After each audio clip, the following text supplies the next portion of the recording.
Hey guys మళ్ళీ వచ్చేసిన. మళ్ళీ ఎందుకు వెళ్తాను, ఎందుకు మెంటల్ మింగిందిలే మమ్మ నాకైతే. హా, ఈరోజు ఎందుకు వచ్చాను చెప్పాలంటే నాకు నిద్ర మింగింది. ఎందుకు మింగిందో తెలియదు. సో బయటికి వెళ్దామంటే ఇంట్లో మింగులు. ఎందుకు మా ఇంకా దెంగులు. అందుకే కొత్త మూసుకొని ఇంట్లో కూర్చుడు. సో గైస్ ఇప్పుడు నేను ట్రై చేసిన నిద్రపోదామని. వేస్ట్, నిద్ర రాకుండా ట్రై ట్రై చేసి నిద్ర రాదు. ఫిక్స్ అయింది నా మైండ్. ఎందుకంటే మెంటల్ మింగింది నాకు. సో ఇంకా వేస్ట్ టైం. అందుకే కొంచెం వ్లాగ్ తీద్దాం, మాట్లాడదాం మీతో, మీకు కొంచెం ఎంటర్టైన్మెంట్ ఉంటుందేమో అని తీస్తాను.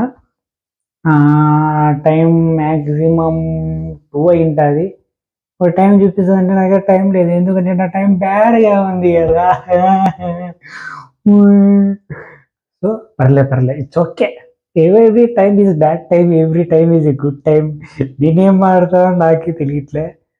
సో ఇప్పుడైతే నేను వచ్చేటప్పుడు ఒక రీల్ చూస్తే దాంట్లో ఏంటంటే హైలైట్, మొన్న రీసెంట్గా పెళ్ళి అయిందంట. ఒక 15 days అయ్యింది అది పెళ్ళి అయిపోయి. పిల్లం హనీమూన్ తీసుకొని పోయిందంట. అబ్బా బా, ఈ హనీమూన్ అంటే మనోళ్ళకు కుర్రోళ్ళకు ఆగుతుందా? పోయాడు. ఆమె చెప్పిన ప్లేస్కి డెస్టినేషన్ పక్క పోయాడు. పోతే ఆమె ఏం చేసింది తెలుసా? పక్క ప్రీ ప్లాన్ మర్డర్ చేసింది. అంటే ఆమె చేయలే, ప్లాన్ చేసింది.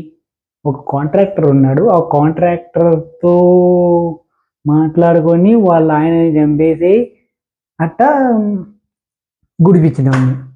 గుడిపించి వీళ్ళ ఫ్యామిలీ మెంబర్స్ ఉంటారు కదా, అబ్బాయి వాళ్ళ ఫ్యామిలీ మెంబర్స్ అని మీరు పోయారు, ఇంకా రాలా అని మొత్తుకొని వచ్చారు.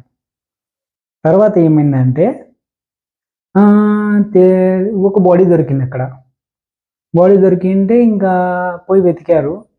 వెతికింటే అప్పుడు తెలిసింది ఆమె కూడా ఇంకా దొరకలే అని.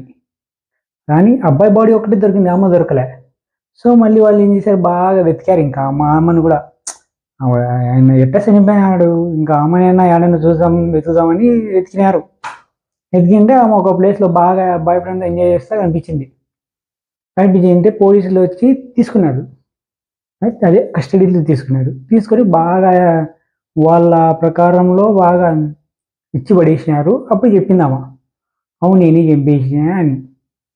గైస్ ఇక్కడ మీకు అర్థం కానిది ఏంటంటే ఇప్పుడు ఈ జనరేషన్లో వచ్చే మ్యాక్సిమం కేసులు వాళ్ళ హ్యాపీనెస్ కోసం ఇంకొకరిని మింగుతున్నారు. బూతులు మాట్లాడొద్దు, మింగుతున్నారంటే ఇప్పుడు ఏమైనా తినేటప్పుడు అన్న మింగుతారా, అది మింగుతారు. సో ప్రతి ఒక్కరు వాళ్ళ హ్యాపీనెస్ కోసం ప్రతి ఒక్కరిని మింగుతారంటే మనం కూడా మన హ్యాపీనెస్ కోసం వేరే వాళ్ళని మింగొద్దు. మనమే ఉందాం, మనలాగా ఉందాం, ఎంజాయ్ చేద్దాం. బట్ సెల్ఫ్గా చూడరు. ఈ లవ్లు, ఈ కమిట్మెంట్లు, ఈ మ్యారేజ్లు ఈ జనరేషన్లో డేంజర్ అయిపోయినాయి. So you should enjoy your self. Okay, ఎంత సోదిన్నారంటే మీరు గొప్పలు స్వామి, హ్యాట్స్ ఆఫ్ మీకైతే.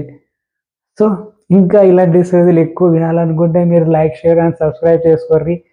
మళ్ళీ కలుస్తాం. మళ్ళీ ఎప్పుడు నాకు సైక్ కొడతాదో అప్పుడు కలుస్తాం. ఓకే, అప్పటి వరకు బాయ్ కాదులే, సీ యూ.